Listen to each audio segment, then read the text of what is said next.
Today, we are diving into some classic horror. Here are some spooky, strange, and slightly unhinged vintage books. The Telltale Heart by Edgar Allan Poe. This is a short story told by a very unreliable narrator who insists he is perfectly sane, right after admitting he's murdered an old man because he didn't like his eye. That's it. That's the reason why. He hides the body under the floorboards, but guilt soon sets in, and he starts hearing the old man's heart still beating. It's short, creepy, and basically a case study for guilt-induced insomnia. I also highly recommend Poe's The Fall of the House of Usher. It's the ultimate haunted house tale. Our narrator visits his childhood friend, who lives in a decaying mansion with his creepy twin sister. The house is falling apart, the people are falling apart, and there are plenty of secrets long buried. Alive, that is. Rebecca by Daphne du Maurier.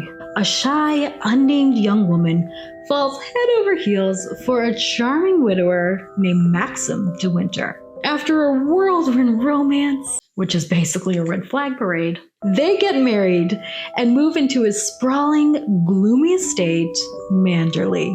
Sounds romantic, right?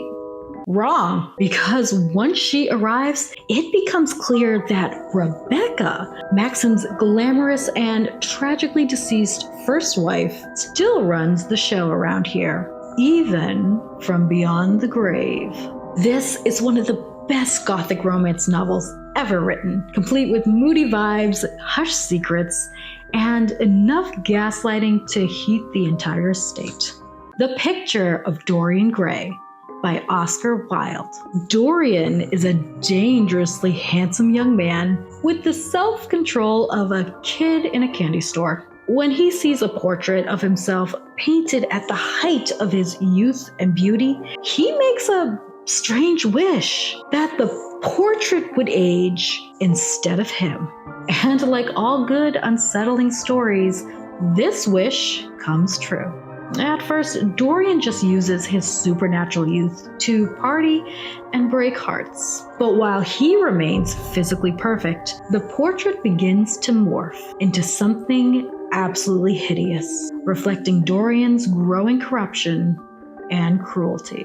Talk about a skincare routine. This book is deliciously dark and decadent, dripping with aesthetic obsession, narcissism, and existential dread. It's about vanity, unchecked desire, and the horrifying realization that looks can kill. And sometimes they do.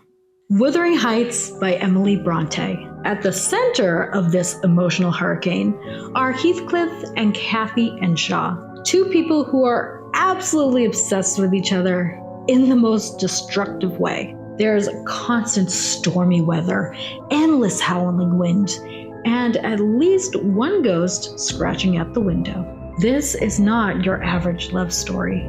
Unless you're into psychological warfare, vengeful ghosts, and people dying just to make a point. I mean, you do you. The Scarlet Letter by Nathaniel Hawthorne. Welcome to 1600s Puritan New England, where the vibe is bleak and public shaming is basically a team sport.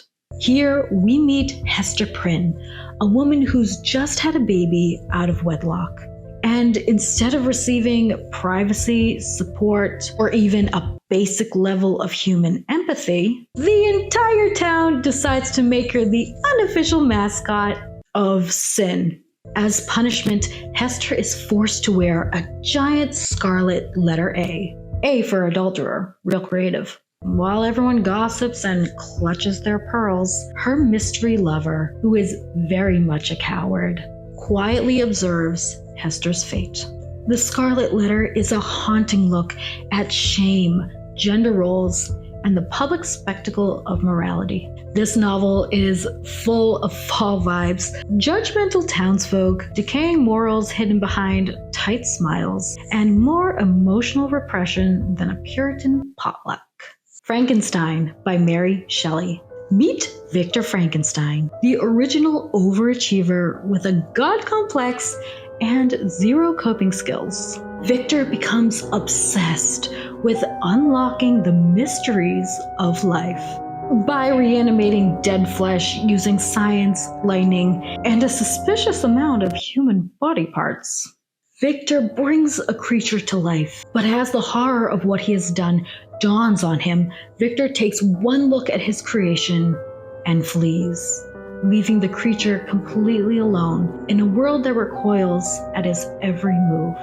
This is a tragic, chilling descent into loneliness, rage, and philosophical murder. It has moody forests, cold weather, and the reminder that playing God is never a good idea. The Turn of the Screw by Henry James. A young, inexperienced governess takes a job at a remote country estate to care for two orphan children, Miles and Flora. They are, at first glance, angelic, charming, and suspiciously well-behaved. But almost immediately, strange things start to happen. The governess becomes convinced that the estate is haunted by two former employees that died under mysterious circumstances. She also becomes increasingly sure that the children are not just innocent bystanders, but are somehow involved. This is the ultimate psychological ghost story. It's layered, ambiguous, and will have you questioning whether that creak in your house was really just the wind.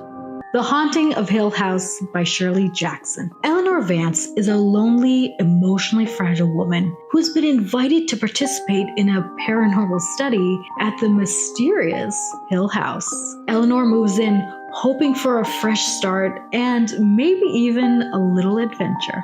What she gets instead is Hill House. And Hill House does not want visitors. The mansion itself is a character where walls move, doors close themselves, and sanity is optional.